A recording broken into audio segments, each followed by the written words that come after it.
High আপুরা, আজকে আমি যে জুয়েলারিটি দেখাবো সেটা হলো আপনার combo set, silver colour combo set. এই সেটে আপনারা পেয়ে যাবেন লম্বা একটা সীতাহার কিন্তু ছোট বড় করে দেওয়ার জন্য টার্সেল থাকবে।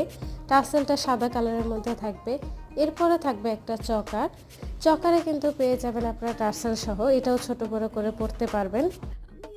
তারপর কিন্তু সুন্দর এই কানের দুলটা পেয়ে যাবেন। কানের দুলটা 3টি চেন দিয়ে লেয়ার করে দেয়া আছে। 3 কান টানা পাবেন, 3 চেনের একটা কান টানা পাবেন কানের দুলের সাথে। কানের দুল কিন্তু অনেক লাইট ওয়েট হবে। তারপর যেটা পেয়ে যাবেন সেটা হলো একটা টিকলি পেয়ে যাবে, সুন্দর একটা রিং পেয়ে যাবেন, অ্যাডজাস্টেবল রিং। এটা কিন্তু ছোট বড় করে পরতে পারবেন। তারপরে একটা নথ পেয়ে যাবেন, নথের সাথে কিন্তু আপনারা ছোট বড় করতে পারবেন। চুড়িটাও আপনার অ্যাডজাস্টেবল থাকবে। তারপরে একটা বিছা পেয়ে যাবেন, বিছাটা হলো আপনার 52 সাইজ থেকে 54 সাইজ বডি হলেও পরতে পারবেন। পায়েলেও আপনার ছোট বড় করে পরা যাবে। তো এই কম্বোটি নেওয়ার জন্য আপনারা আমাদেরকে ইনবক্সে নক দিতে পারেন, আমাদের হোয়াটসঅ্যাপ, ইমো অথবা ফেসবুক অথবা ইনস্টাগ্রামে নক দিন।